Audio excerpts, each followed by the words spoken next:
వివిధ రంగాల్లో ఉత్తమ సేవలు అందించిన ప్రముఖులకు విశాఖలో సన్మానం జరిగింది. వీరిలో జెమినీ న్యూస్ యాంకర్ సోమరాజ్ కూడా ఉన్నారు. MP state cultural awareness association 8వ వార్షికోత్సవం సందర్భంగా ఈ పౌర సన్మానం జరిగింది. నాటక, కళ, సాంస్కృతిక, క్రీడా రంగాల్లో ఉత్తమ సేవలు అందించిన పలువురిని సన్మానం చేశారు. వీరిలో అలనాటి ప్రముఖ కనకం కూడా ఉన్నారు. అదే సమయంలో మీడియా రంగానికి చెందిన జెమినీ న్యూస్ యాంకర్ సోమరాజ్ను కూడా సన్మానించారు.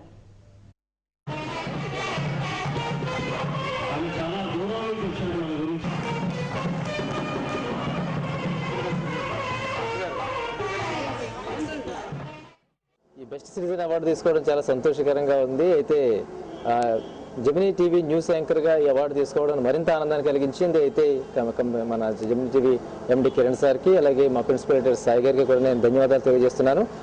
అలాగే నా స్నేహితులు, నా మిత్రులు, అలాగే అవార్డు అందుకున్న నా తోటి అందరికీ కూడా ధన్యవాదాలు తెలియజేస్తున్నాను. స్టేట్ కల్చరల్ అవేర్నెస్ సొసైటీ 7 వార్షికోత్సవాలు పూర్తి చేసుకొని ఈరోజు 8వ వార్షికోత్సవానికి వచ్చాం. ఈ సందర్భంగా ప్రతి నెల విశాఖపట్నంలోనే కాకుండా ఉత్తరాంధ్ర జిల్లాల్లో మురికివాడల్ని, మానసిక కేంద్రాలని, అంగన్వాడీ కేంద్రాలని, ఇటువంటి స్లమ్ ఏరియాస్ని మెయిన్ ఐడెంటిఫై చేసి వీటికి సంబంధించినటువంటి పిల్లలకి, వృద్ధులకి, మానసిక వికలాంగులకి వీళ్ళందరికీ సేవ చేస్తూ ప్రతి నెల ఒక కార్యక్రమాన్ని నిర్వహిస్తూ సంస్థ వార్షికోత్సవం నాడు ముఖ్యంగా అన్ని జిల్లాల్లో ఉన్నటువంటి, మన ఆంధ్రాకు సంబంధించినటువంటి అన్ని జిల్లాల్లో ఉన్నటువంటి ప్రతిభావంతుల్ని, చిన్నారుల్ని, విద్యావేత్తల్ని, న్యాయ కోవిదుల్ని ప్రోత్సహించాలన్న ఉద్దేశంతో ప్రతి ఏడాది వార్షికోత్సవం నాడు విశాఖపట్నం తీసుకొచ్చి వారిని సత్కరించడం జరుగుతుంది.